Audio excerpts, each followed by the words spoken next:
All right, everybody worldwide, you're now tuned into Motivation and Confidence, where we help you do your daily best. And now I'm your host, Tom Danger. This week, we're going to talk about fear and how fear can do one or two things. It can help push you towards something, or it'll make you run from it. You know? I remember as a child growing up, I used to get picked on a lot. You know, I wasn't the coolest guy or the guy with the biggest muscles or, you know, a guy that had all the girls and all that good stuff. So I used to have eczema like on my cheeks, and I was a little chubby, and people would pick on me. And mainly it would be my supposedly friends. So there was this one particular guy, I never forget, I was in junior high school. I was probably in the 7th grade. And there was a dude there by the name of Mike. We called him Big Mike because I met Mike in 5th grade, elementary school. And then we went to the same high school in New York, Joan of Arc. And I remember, you know, a lot of people were afraid of Mike. And to be honest with you, I was afraid of Mike too. Mike was just, he was a beast. He would pounce on anybody that got in his way. Even though we were, 13, 14 years old, he was built like a football player back then. Just big, mean in the face, fast, strong, all of the above. And one day, it was like changing classes or something like that. Mike was just, punking people in the hallway, right?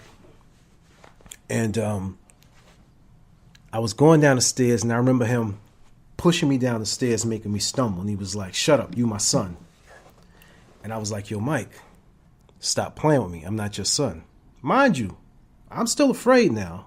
But at the same time, I was just tired. Like sometimes you just get tired, And he kept pushing me. And I said, "Yo, Mike, keep playing with me. When we get outside, I'm going to see you." Knowing I was lying. I wasn't really trying to see Mike. But again, I was just aggravated that day. I was just angry. So I said 3 o'clock. He was like, "Yeah, all right, 3 o'clock. 3 o'clock, we meet outside, back of the school, by the playground." And there was a couple of kids out there watching, like, "Yo, Thomas, you really going to fight Mike?" I'm like, "Yo, I'm tired of him picking on me." Straight up and down. So I'm standing up in front of Mike. I'm ready to square off. I put my hands up, and Mike is just giving me the look of death, like, "I dare you." He just had that look on his face, like, "I dare you." So what I do?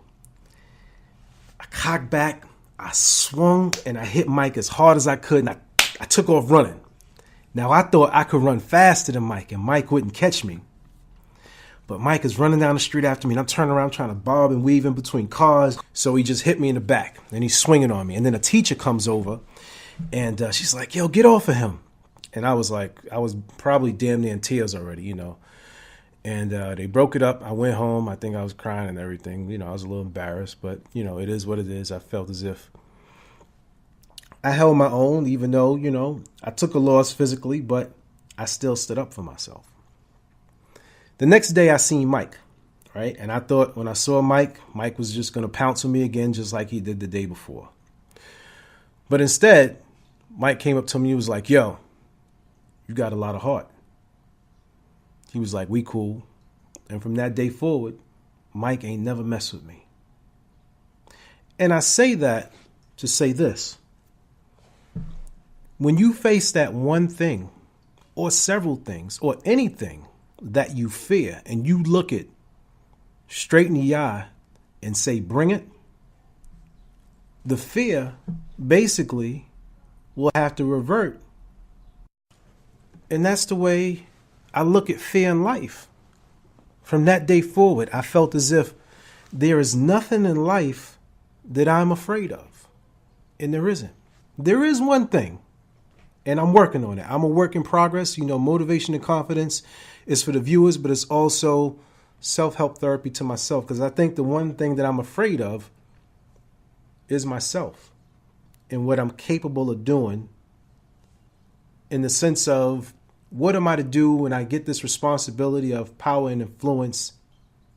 How do I handle it?